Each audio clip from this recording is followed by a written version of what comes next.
And then he said to me, "The little one's room is the worst place in your house." And then he took this bowl of holy water that he had made, and he went to every single window and door in the house. And he took it and he put a cross on the windows. And here was I, the hard-nosed atheist scientist who knows it all, and here was peace and quiet in my house. And then I realized that I do not know it all at all. As to how I changed from an evolutionist to a creationist, it's a very difficult story for me to tell, and I always tell it very reluctantly. So if I stammer here in the beginning a little bit, you must excuse me as I get over it. I don't like digging it all up again. But there are occasions when it is important to show people how God has led in one's life. And so I have to start this story with the very beginning. And maybe then from the background we can see why things happened as they happened. It is a strange story. Some of you might think that parts of it are incomprehensible or may even seem too strange to be true. But it did happen, and it is a fact that it happened like that, and I cannot take it away, so I will tell it as it happened, at least what I remember of it.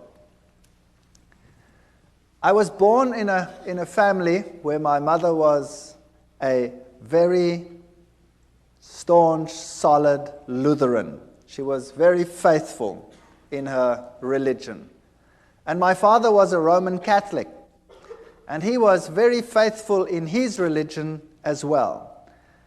In those days, it was before the days of Vatican II, and Protestants that were not Catholics were considered to be lost according to Roman Catholic doctrine. But in marriages between Protestants and Catholics, it was essential that the Catholic counterpart in that marriage was to promise that the children would be raised Catholic. And my mother accepted that, and she knew that I would be raised Catholic, and I was raised Catholic.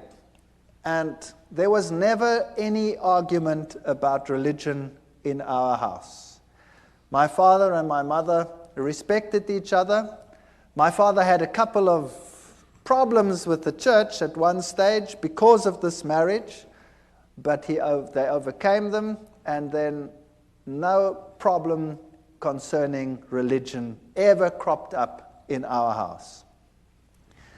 And when I was still quite young, I was about 8 or 7 years old, my mother became ill, and she was diagnosed as having cancer. And they actually gave her a relatively short time to live. They said she would have about 3 to 4 months to live. But she was a very tough lady, and she managed to stretch that to about 4 years.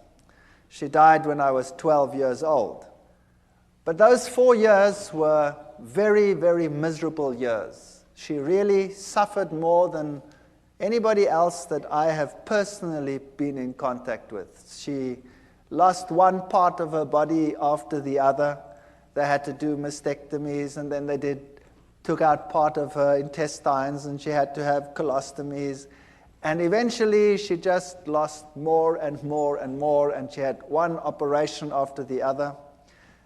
In those days, they weren't as sophisticated as they are today. They burnt her under the radium treatment. They forgot her there. They had to peel off black pieces. So she really suffered tremendously. And through all this, she never, ever, ever gave up her faith. And I was very attached to my mother. But because of all the problems in the house, and a mother that was on the verge of death for a long time, over a 4-year period, there was also quite a bit of tension in the house. Now, while at school, I received religious instruction, of course. I was in the Protestant, largely Protestant school. It was the German school, and I received religious instruction separately. The Catholics went to the nun, and she gave religious instructions. Now, I've met some very nice nuns in my life, and I've met nuns that are really gentle and soft people and are very nice to everyone around them. But this particular one, where I received religious instruction, was a very hard person, according to my youthful experience that I had at that time. And she would constantly tell me that it was such a sad thing that my mother, who being Protestant, would not see the kingdom of heaven, but that she would roast in hell forever and ever. And I resented this very much because I was very fond of my mother, particularly since she had such suffering in her life. And this carried on for about 4 years, while my mother was sick. And the more it carried on, the more rebellious I became about the teachings that I was confronted with. I used to attend church very regularly. I had to go to church every Sunday with my father. I went through all the things like communion and all the things that Catholics do. And I became so resentful in the end that I used to be incredibly cheeky in the religious instruction class. And I was then thrown out of the class and told that I was to sit outside in the courtyard. And then for a few years I had living hell in that school, because the headmaster was somehow in cahoots with all of this, and whenever he spotted me, he used to thrash me. And I used to take this quite well. I can be quite arrogant, or I used to be very arrogant. Maybe not quite so much anymore, but if you bonks me on the bean, maybe the old man will surface. I don't know. I fight against him all the time. And he used to thrash me, and I remember distinctly I used to bend down, and he used to hit me 1, 2, 3 times, and I used to ask him, "Are you finished yet, or is your arm lame? What's the matter with you?" And he used to get so angry that he used to really whack me, and when he got to 6, then I'd say, "1 more, please, because then I can take you to court. You're only allowed to hit me 6 times. That's the law." So I wasn't very popular. But the point arose where I was sitting in the class one day, in the religious instruction class again, and this lady, this nun, told me again that people who were like we were, and particularly my mother, would go to hell forever and ever. And I got so angry, I took the catechism book and I tore it and I threw it at her feet, and I told her in not too kind a language, even for that age, what she could do with her God. And I was thrown out from that day on a permanent basis, and I had to sit outside in the courtyard, whether it rained or whether the sun shone. And my life in that school was absolute misery. I never told my parents. Nobody ever knew what was happening. There was another teacher as well who used to call me to the front. Before the class even started, "Would you please come to the front?" And I'd go and stand in the front, and he'd hit me left, right, and threw me out. So I was being thrown out of 2 sessions on a regular basis, and I became an impossible child. I used to sit up in the trees when they come and look for me, the teachers, and I'd have these pine cones, and I used to throw them. Oh boy, those were the days. In any case, my mother finally didn't make it when I was 12 years old, and she died. And then from that time onwards, my home life totally disintegrated. My father married another lady who was a typical stepmother, sort of a fairy tale stepmother. She wouldn't have me around at all, and I was probably impossible, I will admit that. So I was carted off to hostels, and I wasn't allowed to then attend school either anymore. I was supposed to leave school and go into a trade. And that's when I woke up and I decided, no ways, and I don't want to do this. So I managed to persuade some relatives, and I went to another school. And I went through my school life, and I did all right, not too hot, but not too bad either. And then I went to the military, and then finally to the university. But from the age of 12, I never trusted or believed in God at all anymore. As far as I was concerned, if he did exist, he was a dragon, and I wanted nothing to do with him. And when I came to university, there I studied science, and I studied zoology, and I thought this was the greatest thing since sliced bread. And there I found out about the whole evolution theory, and I was at a university that was the bastion of evolution. Evolution was dished up for all meals. Every class had an evolutionary basis.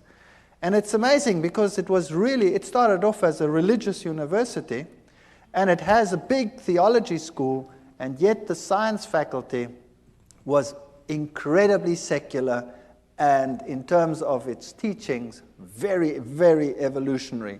They had some very important names in the listings of their professors, Robert Broom and people like that who had worked with the Taung skull, the human so-called ancestor, and our museums were full of these people. And I really got into the evolution theory, and I thought this was the answer to all the problems. While at the university, I had a roommate. I was in the hostel there. And my roommate was a very nice guy, but he was very new age, even for that time. That's a long time ago. So the word new age wasn't even known at that time. And he was into Scientology. You know the science of Scientology, where they put you on the e-meter and you go through your past lives and through all the problems that you had, and you clear your karma by talking it through and talking it out, and then eventually, then you become God and you've got it made.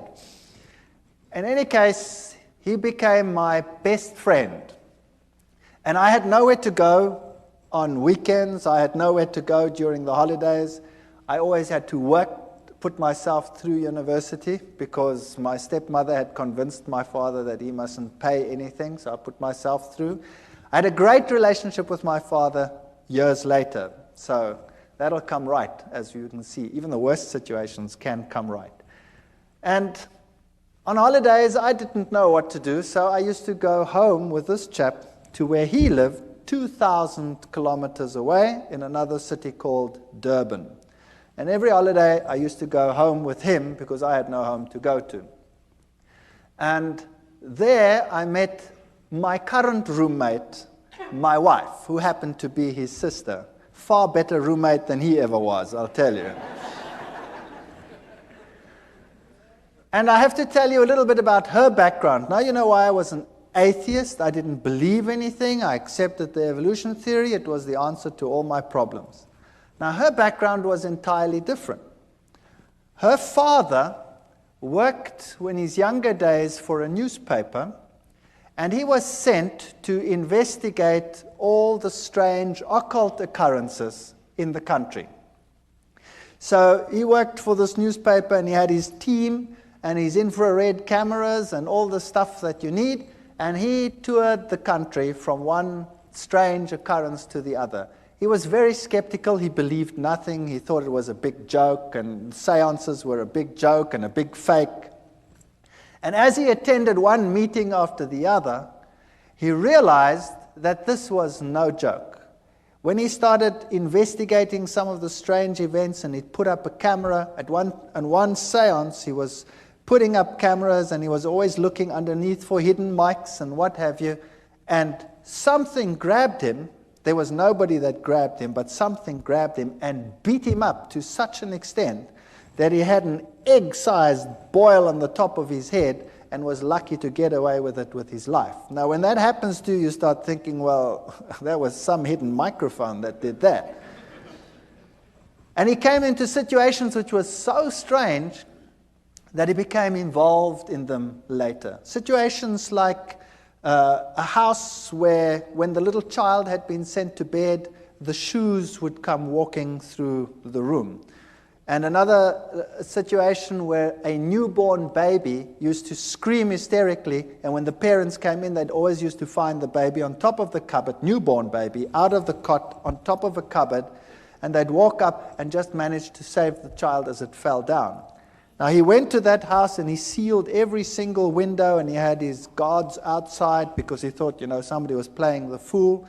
And he kept the lock and he waited there, and sure enough, the child screamed and he went in, and there the child was on top of the cupboard, and he just caught it as it fell down.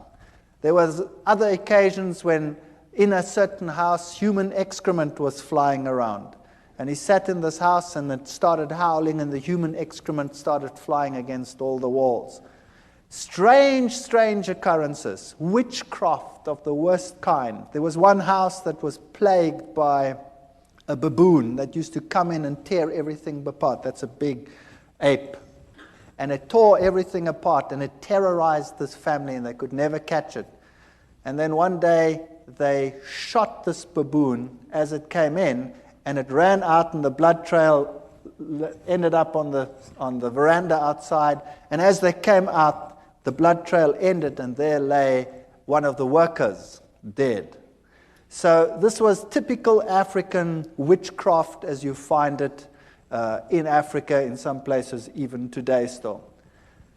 And this convinced him that there definitely was something going on, and he got into seances more deeply, and then he started learning that there were higher mediums and lower mediums, the riff-raff mediums for the lower people, the higher mediums who communicated with the better spirits. And this is how he became involved in this type of thing, and then eventually he moved into the New Age sort of movement and became very high up in this sort of agenda. He wrote books on it, and he was very well received in those circles. Later in life, my wife's parents got divorced, and he married a lady who was also very, very high up in the New Age movement. In fact, she is one of the instructors in the Course of Miracles. She teaches people how to become Christs and to perform miracles. Incredibly evil situations sometimes in that house, and the occurrences that happened in my wife's house as a child were very strange indeed. They would have one chair where there was always someone sitting breathing heavily, and they had a cane that used to go walking and a rattling and sort of things like that. She grew up with this situation. To her it was nothing. She was used to it. Now to me it was very strange, and I was an atheist. I didn't believe anything. I tried to rationalize it in a scientific sense. And then when my wife and I got married, we moved to the city where I was in the university, and for years there was no real problem. And then my wife, we had the first child, the second child, and then the youngest child my wife was expecting when my father-in-law came to visit. And he moved into an outside flat that we had, an apartment, and there he stayed with us. Now thinking back, I know that this is where it all started. Because if you have an occult presence, then you will have this influence on your home for a long time.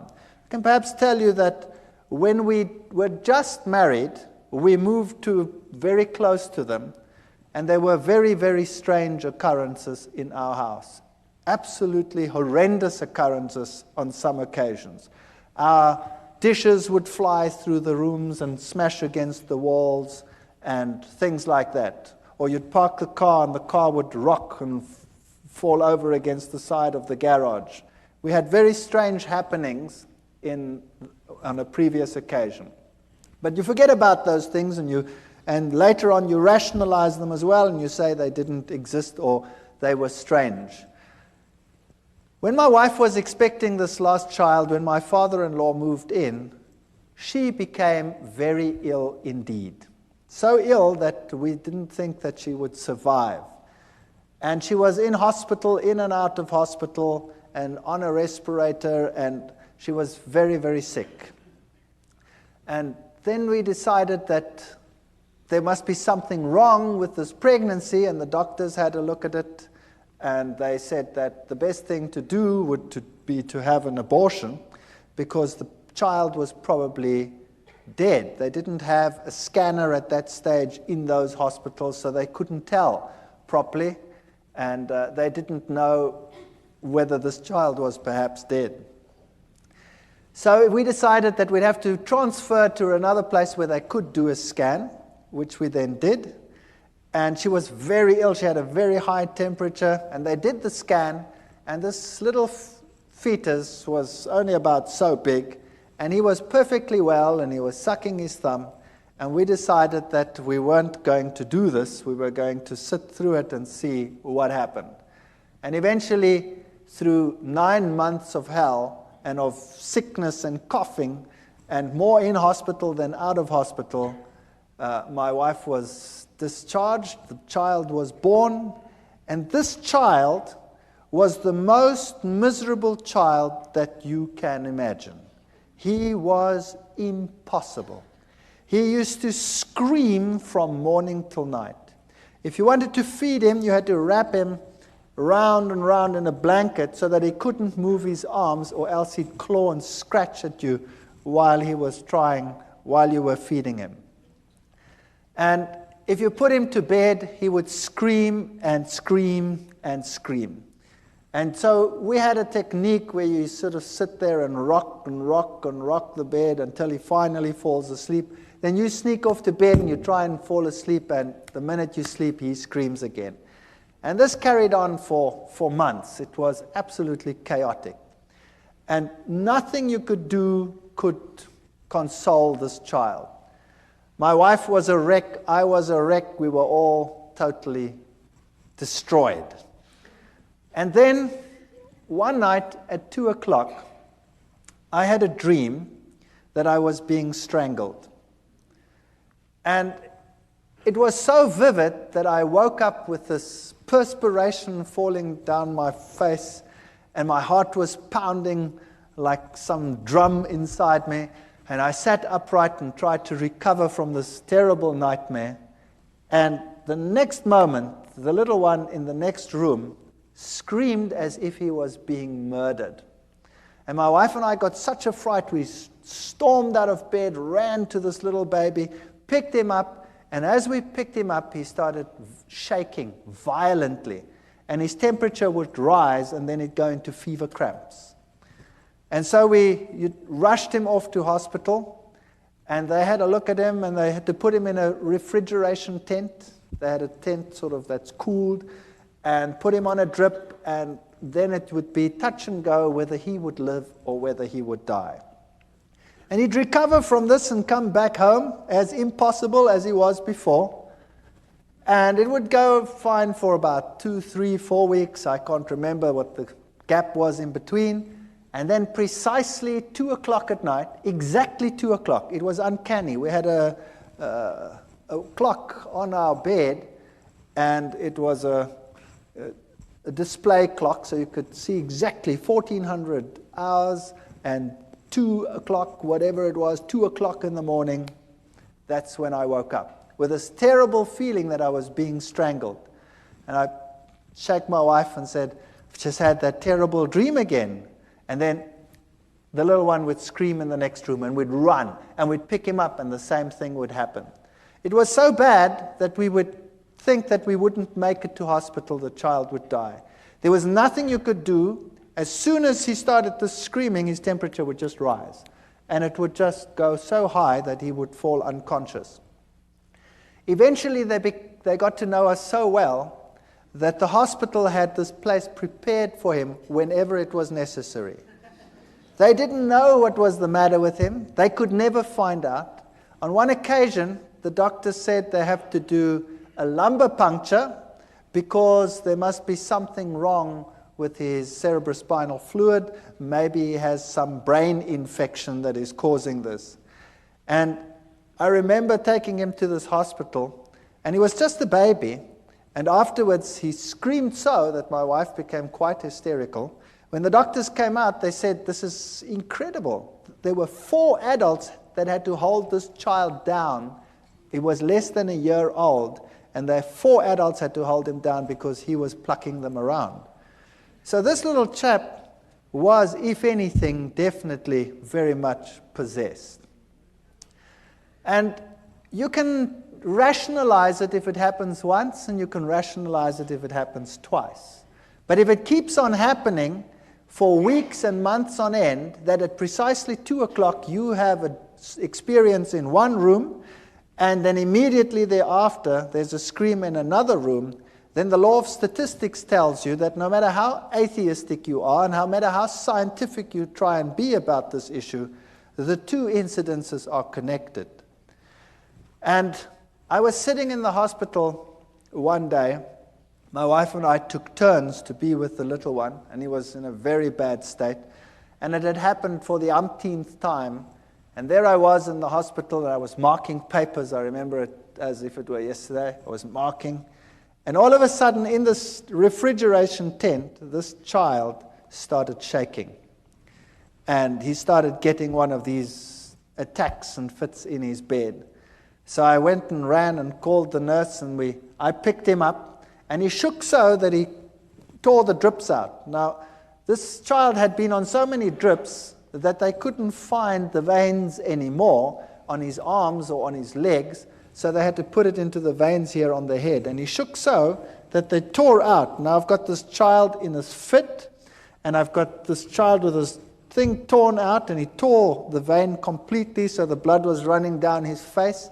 And it was such a horrible sight that I went crazy. I couldn't handle this. And eventually he calmed down, and they put him back in the tent, and they got the drip back in, and he managed to survive the night. But that night I sat there and I said to myself, what can I do? There is no medical help. Nothing can help us. And the 2 incidences must be connected. Where do I find help for this situation? And they tell me, once a Catholic, always a Catholic. And as I was sitting there that night in that hospital, mulling over these things, the images of the Catholic Church and its power over demons, and the film The Exorcist was just in circuit. And I thought to myself, perhaps I can go back to my old church and ask them to help me. So I made a resolution that I would do that because I had no other way out. And the next day I went to the Catholic Church, and the Catholic priest was sitting in his room, and I remember this as well too. He had the glass there, and there was a brandy bottle there, and he wasn't too sober. And I went up to him and I said to him, I'm a Roman Catholic, but I don't come to church, and I have a problem. And he said, well, what is your problem? He was very nice. And I said to him, well, I'm an atheist and I'm a scientist. I don't want to talk about this thing like that. And I sort of ummed and ahed, and I said, well, I have a problem at home. He says, well, what kind of problem? I said, well, it's a problem concerning strange happenings in my home. And he says, oh, no. I want nothing to do with that. And he said, it's not my field. Give me your name. Give me your telephone number. We'll come back to you. So I gave him my name and my telephone number. All I'd said was, I have strange happenings in my home. That's it. And I went home and I thought, well, that was a lot of help. Thank you very much. And I wasn't home very long when I got a call from another priest. And this one sounded very sophisticated. And he told me whether I would like to meet him at a monastery nearby. So I went to the monastery, and there was this old man. And he was so impressive.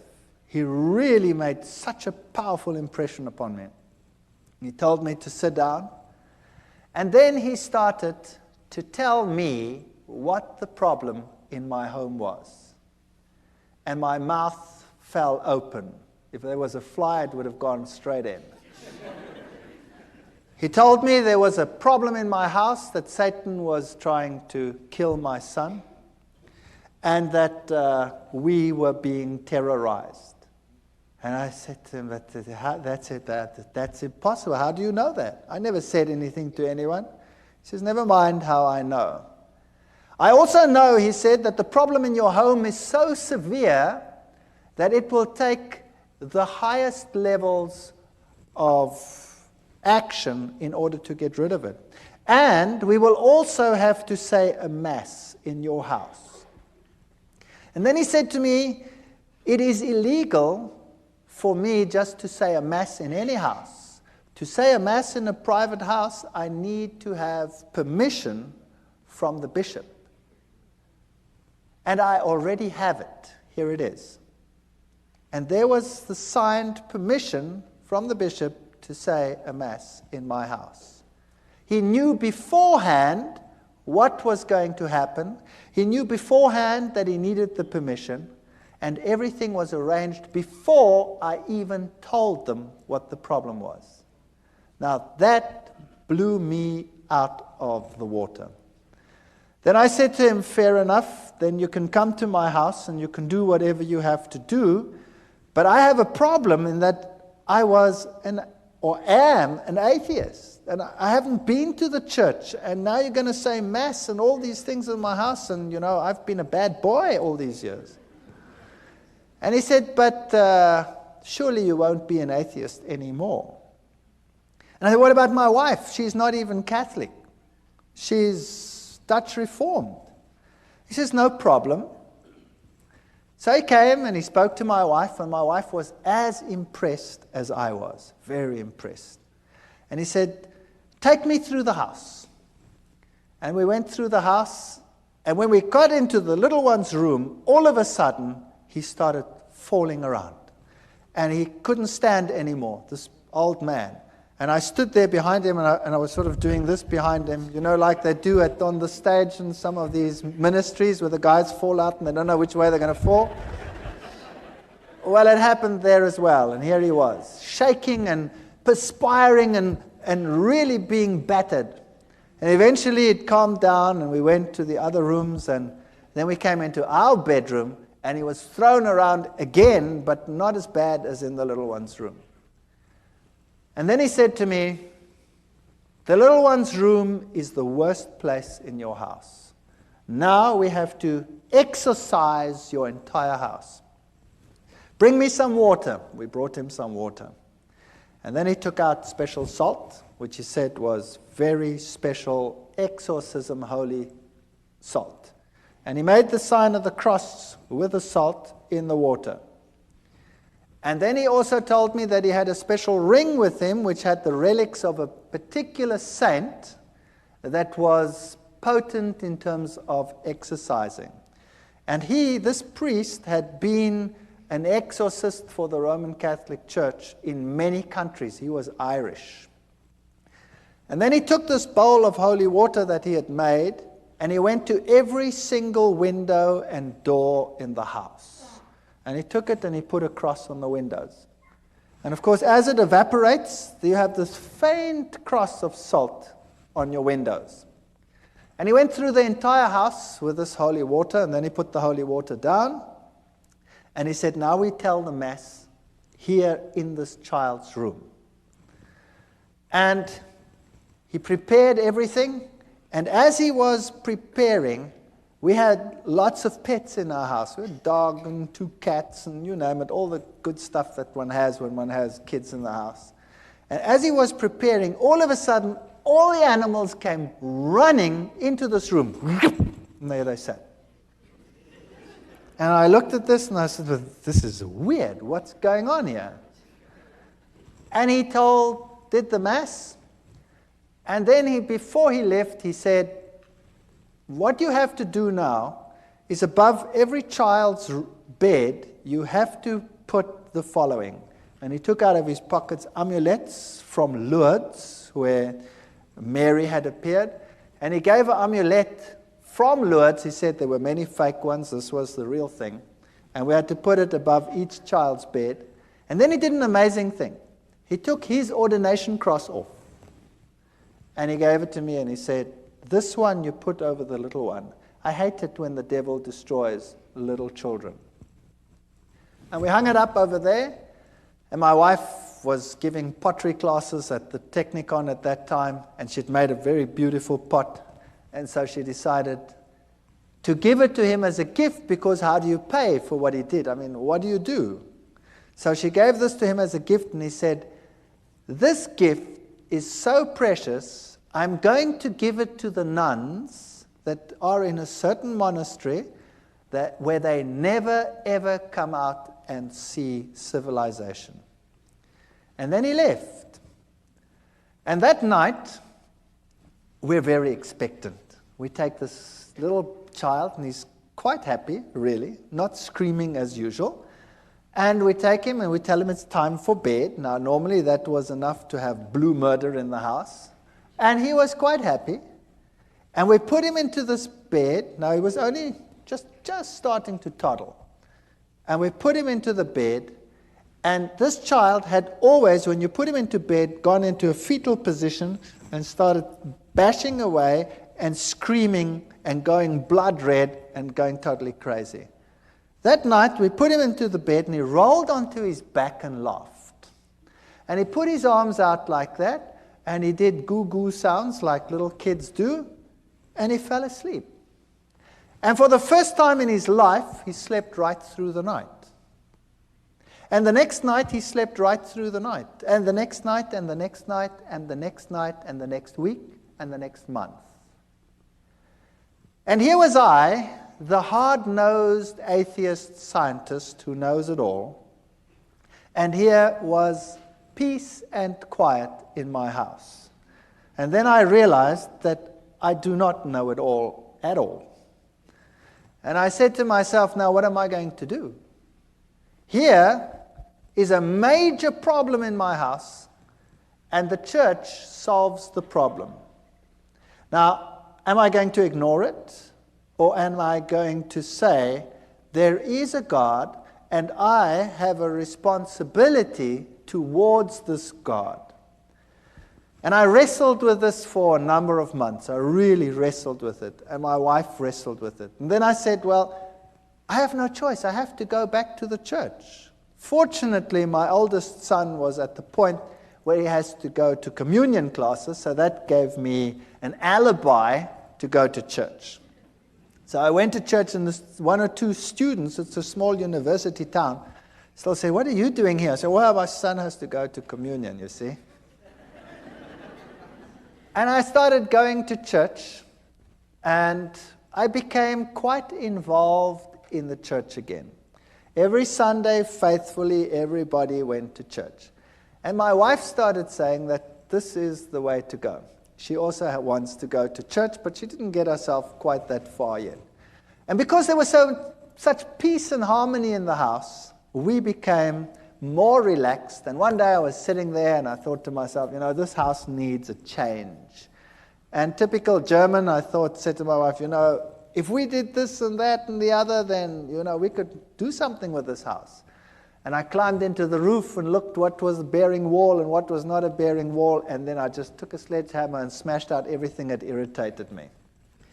And we decided to restructure the whole house, which we did. I managed to accumulate some money, and I wasn't in great problems. And then we redid our entire house. And during the process, I had to go and see a man for the kitchen. I wasn't really involved in the church yet. I'm sort of in the stage of, I don't really know, but. And the man who did the kitchen came and said to me, by the way, I walk with the Lord. And I still remember distinctly thinking, oh, brother, another one who walks with the Lord. And I said to him, okay, that's fair enough. You walk with the Lord. I was very cheeky. You walk with the Lord, but I just want a kitchen. Is that okay? And he said, yeah, okay, that's okay. But can I give you this? And he gave me a pamphlet. And, well, he was a nice guy, and, I stood with the pamphlet, and I put it in a drawer. And I said, well, I'll read it later. And then he put the kitchen in, the house was finished, and when this was all done, I started going back to the church. And this carried on for a period of 1 year, and I faithfully went to church regularly. And I always sat there on a Sunday morning, and I marveled at all the things that I knew were happening in the Catholic Church. I went through the catechism again as my son went through the catechism, and I wondered at the same ritual happening every time. The host going up, the change from bread to divinity, the little box with the red light where God was.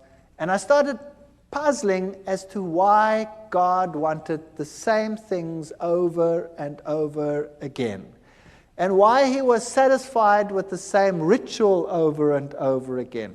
But I was convinced this was the truth. I was convinced Catholicism was God's representative on this earth because it had solved a problem in my home. But I wanted to get to know this God. And I wanted to know what it's like to have a relationship with this God. And I looked at the charismatic movement where they had the slaying in the Spirit, and I thought to myself, isn't that perhaps the experience that one must have in order to know that this God really exists? Because I don't really feel him. I don't know where he is. But on the other hand, I'd always been so skeptical of this, and I'd always said to myself, these people with their religious crutch. And then one day, I was sitting in class, and I was giving a lecture to a first-year group of students. I'd spoken to the priest, by the way, about evolution, and the Catholic Church said to me, of course there's evolution, there's no problem with that. So I had no problems with that either. I could carry on with my evolution and now believe in God. It was quite a nice arrangement. And I was in a first-year class, and I was giving a lecture with a very heavy evolutionary base. And a young girl got up in a first-year class. Now that takes courage. 300 first-year students, and a young girl gets up in my class. And she says, excuse me. And I say, yes, what's your problem? And she says, what you are saying is against my beliefs. What you are saying is a lie. I believe that God created the heavens and the earth. He is the creator of the universe. Well, I nearly exploded. I destroyed her. I ridiculed her. I finished her off. She sat down and she cried in my class. And I thought, well, job well done. And then the class was over, and all the students were very impressed at all the eloquence I put onto the board, and proved to them what a ridiculous idea this was that this young girl had postulated. And I went back and sat in my office, and then there was a question earlier about conscience. Do you remember it? Well, this little voice here wouldn't let me go and kept on telling me what a mean son of a gun I was.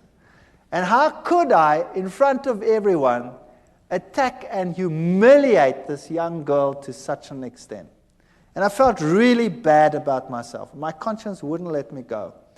And I didn't know how to handle this. So typical Catholic way, I thought, well, on the way home for lunch, I wouldn't stay far from the university, so I always went home for lunch.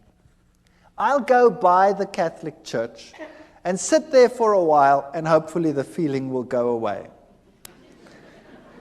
So I drove past, and I went into the church, and I sat inside, and it was locked. The door was open. You could come to a few pews, but around the altar it was locked because thieves had been stealing.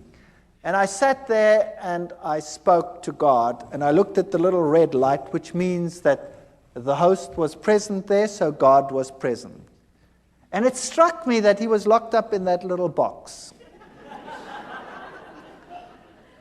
And then I sat there for a long while, and I was tortured in my soul. I was tortured. And I said to myself, do you know, God must be here because he did such wonderful things in my home. My family is totally different. My wife was willing to be converted. I'd called the Catholic priest to our home so that she could become a Catholic. And for some reason, he just never made it. He never made it. He always had something on, but he was still going to come. And I sat in that church and I wrestled with God, and I told him that I have all these feelings and I don't know where he is, and I've never really met him. And I know that in other churches all these exciting things happening, and here, we have the same thing every Sunday, and where are you? And I sat there in the pew and I said, okay, God, if you really exist, then now you must show me, because I really cannot find you. And with that feeling, I went home, feeling a bit better. And typical me, I was home quickly, and then I started rummaging in the drawer. I was looking for something. And all of a sudden, as I rummaged in this drawer, I pick up this pamphlet. This is now a year after this man who was walking with the Lord gave me this pamphlet. And I pick up this pamphlet and I start reading it. It was in German. And it had 3 columns. It had the law of God on the one column, and it had the law according to the Catholic Church, and it had the law according to the Lutheran Church. And then it explained how the commandments had been changed by the church, and it had the Bible texts of how it had been changed. And I thought to myself, now, what rubbish is this? This is absolute garbage. And I said to my wife, I didn't say that, I called her by her name. I said, have we got a Bible in the house? And she said, no, I don't think so. I don't think there's a Bible. I said, surely there must be a Bible in the house. We've been going for church for almost a year now, and there's no Bible in the house. There were lots of catechism books in the house. So I grabbed the catechism book and opened it up and looked, and sure, the commandments as on the pamphlet were identical to those in the catechism book. And then I remembered an old box that an old lady that had died had left me. And I'd put it in the garage after having sorted out some of the things. And I remembered there were a whole lot of books, and I knew that little old ladies probably would have Bibles. So I went outside in the garage, rummaged in this box, and sure enough, here was an old Bible, an old German Bible. So I went inside and opened it up, and there it was. The 10 Commandments were totally different to what they were in the catechism book. And this puzzled me. So after 1 year, I phoned this cabinet maker, and I said to him, remember me a year ago, you put a kitchen in for me? He says, you know what? I've been trying to phone you all day. I had this feeling I must phone you, but I don't know why. What's the matter? I said, will you please come round? You left me a pamphlet that I want to talk to you about it after 1 year. And he came round, and he was a nice guy. And we started talking. And then we started talking about the scriptures and about the Bible. And we started talking about the book of Daniel and the prophecies pertaining to Daniel chapter 7. And I went through it with him, and we wrote, and we worked till about 3 o'clock in the morning. And he came the next day and the next day. And in 3 days, we'd gone through Daniel and Revelation, all the historic facts and all these things, and I wouldn't believe a word of it. And then I decided that the only way we're going to resolve this is if I check whether every one of those facts is really so. Whether those kingdoms and those kings and all these things are really so. So I went back to the university, to the history department, the theology department. I got everything that I could lay my hands on, and I checked and verified, and it was really so. And then I started finding out that the little horn of Daniel chapter 7, if you take it as the Bible says, can be none other than the Roman Catholic Church. What a shock that was to my system. Then I got the Protestant view of the little horn being Antiochus Epiphanes IV, and I went through all of that and found out, but it can't be him because none of the criteria fit. And also how the scripture had been changed on some of these points. But to be fair, I invited the Roman Catholic priest to my home. And I said, would you please come to my home? I have to talk to you on an issue. And he came. And my wife was there, and I was there. And I took the Bible, and I took the chapters in Daniel, and I went through with it in detail, and I showed him the change of the commandments and all these things. And then he said to me, I can't talk to you on this issue because I'm not into Scripture at all. And I was stunned. Here was a priest and he was not into Scripture. He says, we have some specialists who are into Scripture. But it doesn't make any sense to me, he says. And then he left. And then I had the ministers of other churches, and we argued right sometimes till the late hours of the night as to what the little horn was. And every time they come back to Antiochus Epiphanes, I'd show them, but it can't be because he comes after Rome, etc. It can't be in Greek times. And eventually they would all leave as well and say it can't be any other way.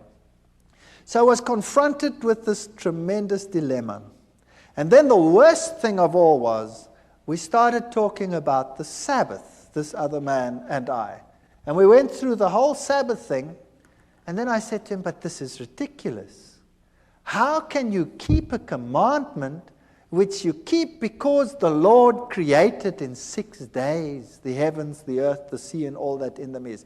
That's ludicrous. Everything came into existence through evolution. And he said, no. It came into existence through creation. God created it. You know, and the little girl pops up into my mind. And I said to him, but that's rubbish. He says, I'll prove it to you. I said, you try. And he tried. The next day he was at my house with a pile of books like this, all on creationism, and he gave them to me. And I remember going through those books. I was sitting in my office. I used to give my class and run back, and I went through those books very quickly. And I gave them back to him in a very short time period and said, there are your books. And he says, what do you think? I said, I've never read so much garbage in all my life. So he said, don't worry, and he brought me another pile like that. And I went through that lot, and it was so confusing and so full of garbage. So I gave it back to him. And I said, it's so unscientific, I cannot accept this. So we argued about God being a creator or not a creator, and I would kill him with science. I had all the terminology. I was a lecturer. I was an evolutionist. I knew what to tell these people. I've been trained to wipe out people who oppose, the scientist on any of these fields. And he got so frustrated with me. And then one day he was so frustrated, he said, you know what? I said, what? He says, I haven't got a problem with evolution creation. You have a problem. You solve it.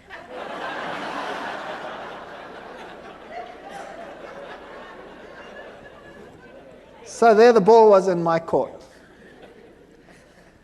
In the meantime, things were happening again in my house. The little one would again become miserable every time it was time for bedtime. He again became grouchy and screaming and what have you. And we also noticed that whenever we had a moment of peace, my wife and I, we studied the scriptures like, I cannot tell you how we studied it. I finished a Bible. In 2 months I had to throw it away. It was finished. It fell apart. And my wife was studying. And she had tremendous problems with the Sabbath idea. It made no sense. It was so stupid. And nobody at work knew what was happening with me. And one day I came to work, and the secretary in the department came up to me and said, I've got something for you to read. And she handed me a pile about so thick of documents. And when I looked at them in a spare moment, I saw that it was a long piece of writing against the Sabbath. And it was written against Seventh-day Adventists. And this stunned me because nobody at work knew what was happening with me.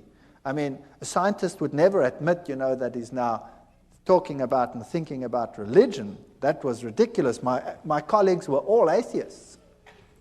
And I took this and I thought to myself, now what am I going to do with this? I haven't got time with this. I'm wrestling with evolution. So I gave it to my wife. And I said, here's fodder. You go through this. Maybe there's a way out of all this. And she meticulously went through every statement. It was really a thick, thick thing written against it. And while I was wrestling with evolution, she was wrestling with that. And then one day she said to me, I've been through every single statement they have. And every single one, I've put it next to the Bible. And every time, this is the word of man and the Bible has something else to say. So this document here has now convinced me that the Sabbath must be right. That was something. So a document written against the Sabbath proved to her that the Sabbath was actually very important and right. But I still had a problem. A major problem. I couldn't accept it because I'm not going to keep a day for creation that took 6 billion years, let alone 6 days. And the ball was in my court, and at that stage, everything started going wrong again in my house. And when we picked up the Bible, the little one would go hysterical. Whenever we had a spare moment, he would go hysterical. And eventually, he took a bottle of wine, we'd been drinking wine, and he smashed it. I wasn't in the room at the time, but I just heard the glass breaking. And then we came out, and he was walking all over the glass. And his feet were cut to shreds. His big toe was almost severed. So back to hospital. They sewed the toe back on, and it was a nightmare from then onwards in our house. And I was wrestling with the Sabbath issue. And I stood in the library one day. We had the biggest evolution-based library in the Southern Hemisphere at that university. And I said to myself, there must be a solution. And I said in my mind, God, if there is something wrong with this theory of evolution, then I haven't found it yet, and you must show me, because nobody else can show me. And I went into this library, took out a book, and as I walked out the door, a colleague stopped me and he said, hold it. There's another book you must take, which is the same book as that one, but the new edition, it's on the back shelf. Very strange. So I went to the back and I took that edition as well. I took them both and I went to my office. And then I started reading. But I started reading them both at the same time.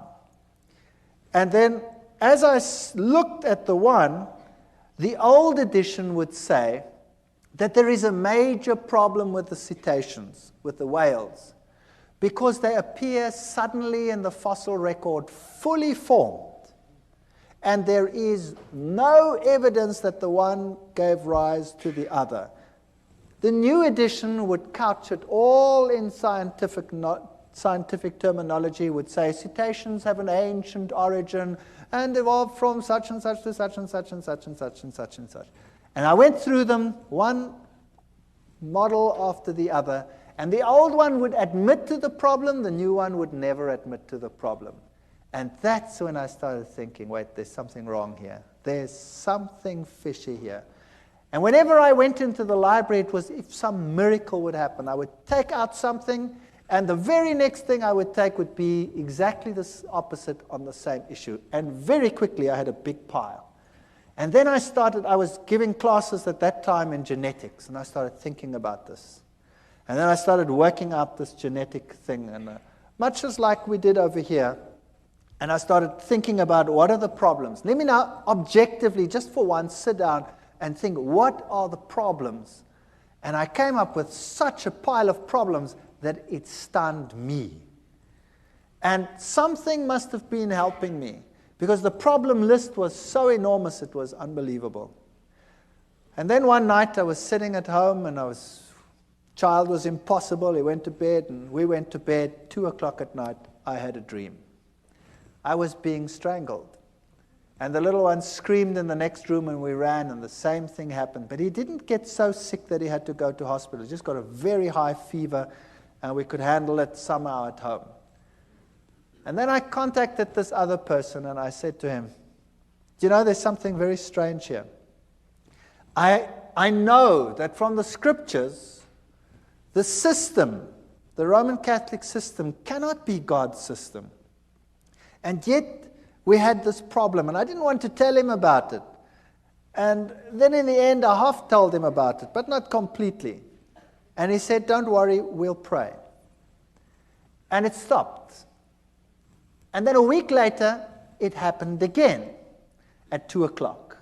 And what had happened, unbeknown to me, he had gotten a number of people together and told them to pray at 2:00 every night. Get up. And they set their alarms judiciously and got up at 2:00 and prayed for a family they didn't even know.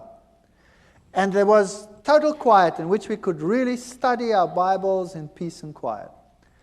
And then one night, one of the ladies had decided that, it was quiet. Why must she get up? And she didn't get up. And it happened. Now, thinking back on it, God doesn't need the prayer of that one little individual. But there were lessons in it that would later be important to me. That God wants unity amongst His people, and everybody must stand together on an issue. So it was a lesson for them as well as a lesson for us. And then it came to the point where I knew that I cannot sit on the fence forever. Either this is the truth, and I'd studied it and I'd verified it.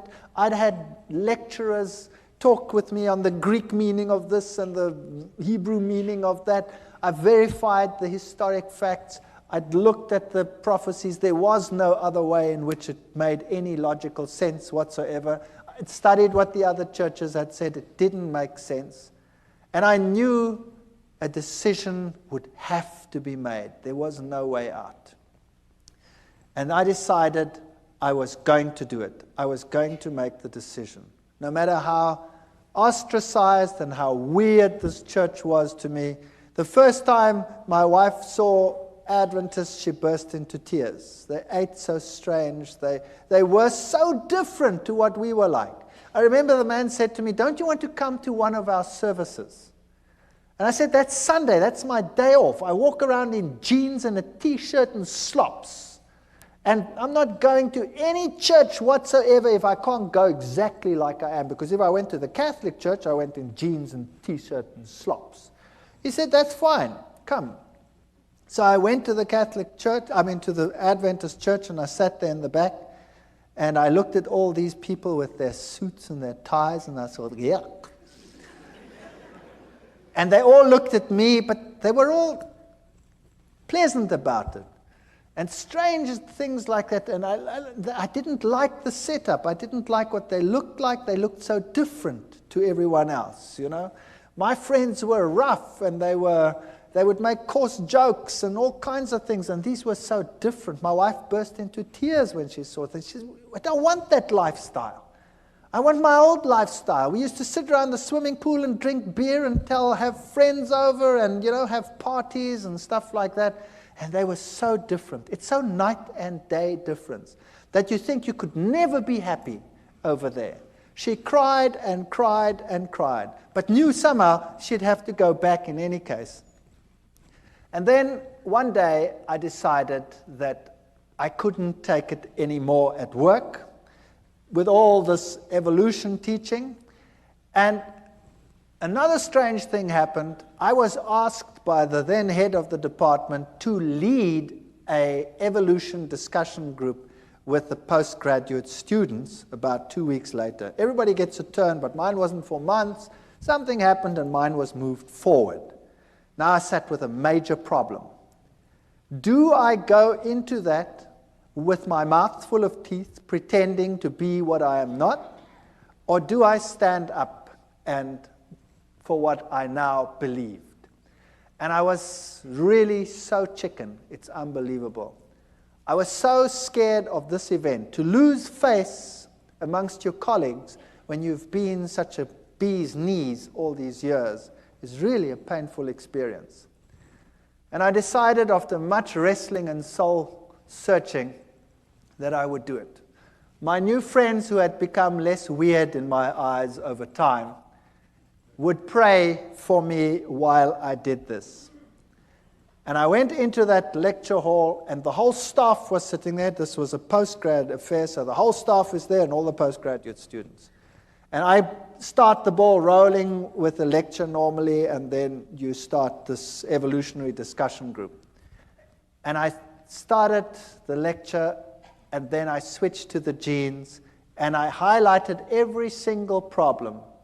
And I went through the whole gene system as far as I'd sorted it out at that stage. And I said at the end, therefore, evolution is not possible. Well, first you could hear a pin drop, and then all hell broke loose. One of my colleagues went blood red and started screaming at me like you cannot believe. And the foam literally started coming out of his mouth with rage. It was just unbelievable. And then one of the students, a girl, it's interesting how these things happen, a young student, a girl, an honor student, she got up and she said, I want to say something. And she looked at all the lecturers and she said, when I came to this university, I believed in God. I had a good life. I had a good relationship with God. And now I believe nothing anymore. I've lost my faith. My life is falling apart. And you have robbed me of my faith. And now Dr. Fayed is giving this lecture and showed me now that you had been misleading me. Can you imagine what happened in that department?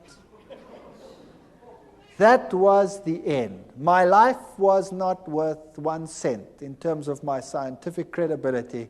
I was finished. When I walked down the passage, my colleagues would turn around and walk the other way. And I decided there and then that it was impossible for me. Then we had a meeting, a special meeting where they decided that the basis of all teaching must be evolution. And of course, I couldn't go along with that. So I decided I would resign. So I resigned. And the head of the department said, you can't just do this. I mean, I had a lot of students, and I was quite popular amongst the students. And I had most of the postgraduate students were under my supervision. And then the rector of the university called me in. And the rector said I must come to him. And I thought to myself, wow, now I must go to the rector. What do? I've got nothing decent to wear. I've never possessed a suit in my life. I bought the suit to go and see the rector. Can you believe that? And when I put on the stupid suit to go and visit the rector, something struck me between the eyes like a hammer blow. It's just a personal thing for me. I thought to myself, now look what you're doing, you idiot. You go and put on a suit to go and speak to a man, but when you go to visit God, you go in jeans and a T-shirt. Purely a personal thing. I don't mind anybody coming to church in jeans and T-shirts. That's fine. It's just for me personal. And that bugged me. And then I went to the rector's office and I sat there opposite the rector and we started talking. And he talked with me for 1 hour. And it was very difficult for the university to get rid of me because I had all these students. And we started talking, and then eventually he said, what if you decided that you do not rock the boat anymore? Then, we could give you something better. Well, that would be a professorship. I was a pretty young guy. I would just about be the youngest professor in the university. And I looked at him and I said to him, the price is too high. And I will leave in any case. And then he says, that's very interesting. By the way, who do you think has the truth? And there I sat, my mouth full of teeth. Do I admit that I believe that some little sect that everybody detests has the truth? And do I say this to a man who has this high position in this university and in the government at large? And I said to him, religion, Christ, churches, whatever. I can't even remember what I said.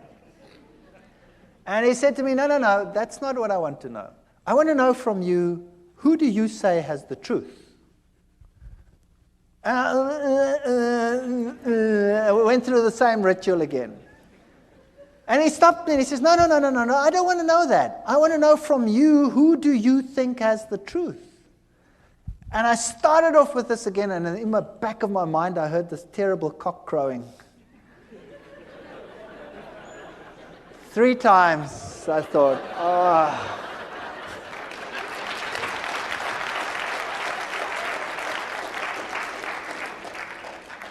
And I said to him, I think it's the Seventh-day Adventist church that is preaching the truth. And I thought, no, that's it. I'm a dead man. And he said nothing, not a word. He just said, "Oh, well, thank you very much. Congratulations on your choice, and I hope things go well with you." And that's it. And I resigned from the university, and I put my house on the market, and the very first guy that walked into my house said, "Wow, what a house," and he bought it. The very first guy. And there I had this money, and I knew now my scientific credibility in the world was over. University was a career that I'd given up for my faith, and God would take care of me from now on, and things are going to be just honky-dory. I'm going to now take this money, and we're going to do something great with it. We're going to start a little farm somewhere, and we're going to get people to come, and we're going to witness, and we're going to do great things with all this money. And I got some guys together, and we started this thing. And then we planted wheat, and the wheat grew like crazy. And it stood so high that the farmers in the entire district came and said, "You guys, you were at university, you know something special." And I said, "Well, nah, we're doing exactly the same thing you're doing," but I think to myself, it's because we're walking with God now. That's why our grain is so much higher than yours. If you would do the same thing, then your grain would also be better. You see, once a Christian boy, everything will go just great. And I was quite happy to be out of the university, and we moved out to this place, and we started this whole thing going. And then our money was all invested in the land, and we invested lots more money on loans and things for whatever is necessary to put in the wheat crops and all this sort of thing. And then a flock of birds arrived, such as you have never seen in your entire life. And they ignored all the farms with the little wheats on them, but they sat on mine and made it home. And they were just stubbles. And then, you name it, it went wrong. Sanctions came in against South Africa at that time. The economy was totally destroyed. Interest rates that had been at 3 and 4% shot up to 28, 30, 36% in some cases. And loans that were nothing to repay became a total nightmare. And the only means of making money was taken away, and we were totally destroyed. Everything I ever possessed was gone with a wave of a wand. It just ran through my fingers. And all the crutches that I'd been leaning on were gone. And the birds ate my fields. And I said to God, "How can you do this to me? How can you destroy me? How can you allow this to happen? And I have no means of supporting myself. I have nothing. My scientific credibility is zero. I can never go back to my previous job. I'm finished." And it got worse. And it got worse. And eventually we had nothing left. No food, no nothing. And my wife and I and the children, we sat down and we talked about it, and we decided, if this was the truth, and I don't believe that all the things that had happened were from the other side. You see, when I made my decision, that child of mine had changed. He became a totally different child. Whereas before, he wasn't sick, but he had a dark, somber look in his face. He changed to such an extent that he became the sweetest, nicest child in our entire home. He became a pleasure to live with. And I knew that what had happened before was a ruse. I know the Bible says Beelzebub wouldn't drive out Beelzebub. But what had happened in my house is that he wasn't driven out by Beelzebub. When the Catholic Church had come and done its thing, Satan had told his demons, stand back. And when you stand back and allow the child to lie back and relax, they will be ensnared twice as much as they were before. And it happened. But after we made our decision, this child was completely cured. He is the most spiritual of all my children. And he is so different that I knew that had to be from God. It was a totally different ballgame. The other interesting thing that happened was that same Catholic priest, after all this time, more than a year, out of the blue, while I was wrestling with this decision, phoned me. And I picked up the phone and I said, "Hi." And he says, "I'm Father so-and-so." And I said, "Yes, that's strange. Why are you calling me?" And he said to me, "You know your father who's dead? Your father is having terrific problems out there in purgatory." It's true. He said that. And I said to him, "But how do you know?" Having done the study on the state of the dead and all these things and knowing what happened, I said to him, "How do you know?" He says, "The nuns that never see the world, they have been told by the other side that your father is in trouble and he is in trouble because of you. And you had better get back to the church quickly. And you had better start praying and having masses said so that this problem will go away." And I said, "Thank you very much for the information," and put the phone down and remember thinking, "You're too late, devil. You are too late." That man was a nice man, and he is deceived, I know. And the Lord will hopefully lead him to a better life and a better understanding one day. But here I was on this farm with no money, no means, no nothing, destroyed career, no chance of getting back, ostracized, laughing stock of the academic world, and no money. And we knelt down and we claimed every promise in the Bible and said, "Lord, you have promised you will take care of all our needs. You have promised that the children of a righteous man will never be seen begging in the street. There is no way out of the dilemma that we have. There is no money, there's no food, there's nothing. But we believe your promises." And we wrote a letter, and we put it down in writing, all the promises, and said, "You cannot lie. Therefore, these promises must be for us.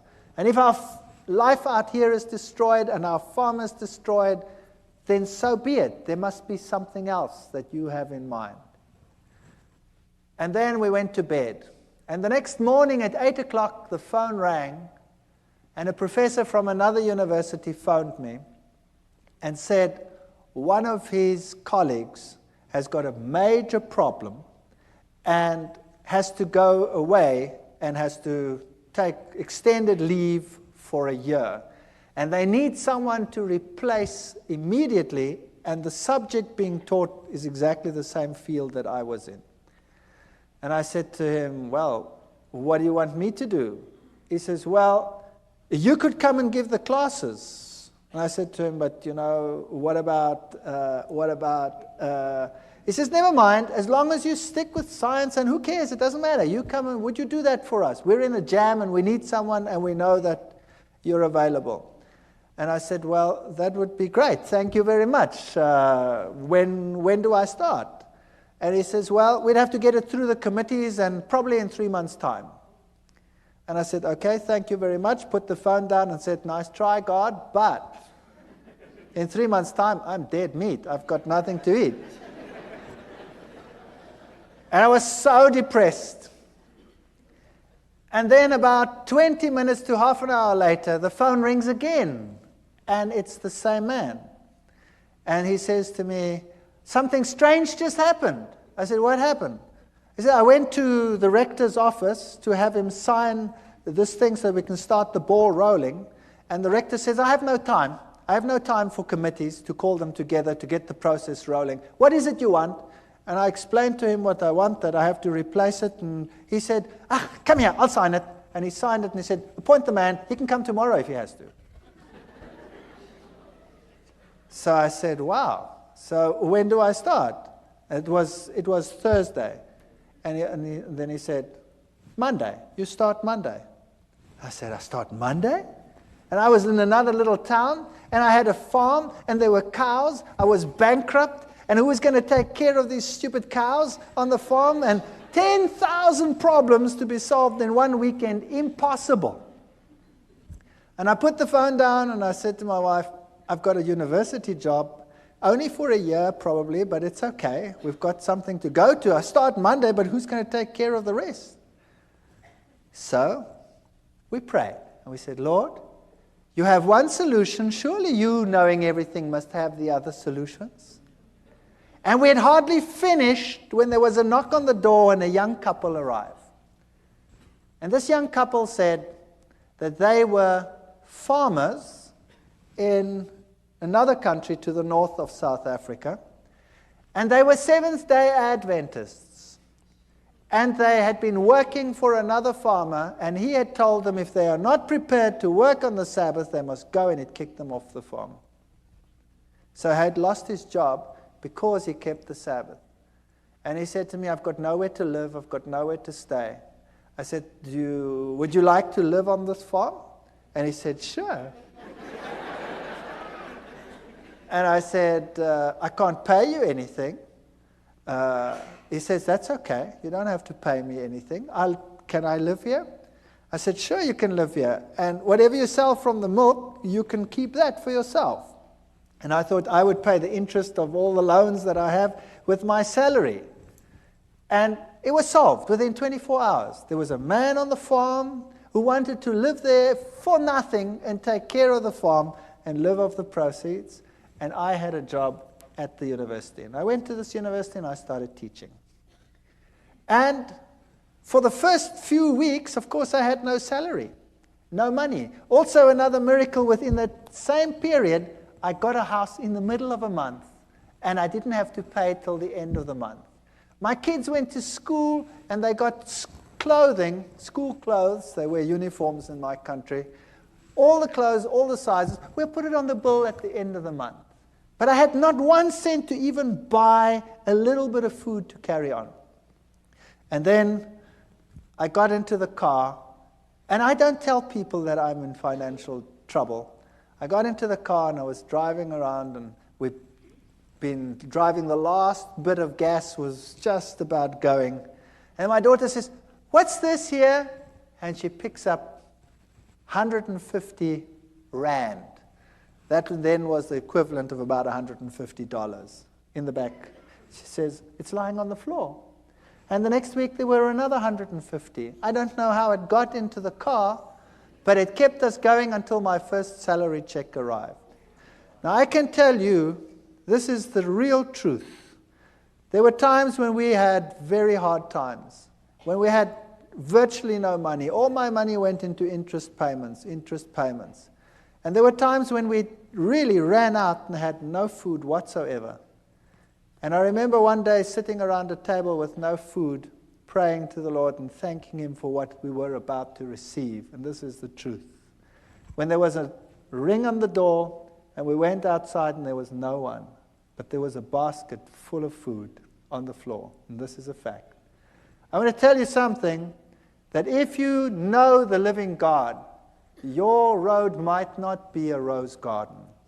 You might not have the best of everything you need, but your water and your bread will be sure, and He will take care of you.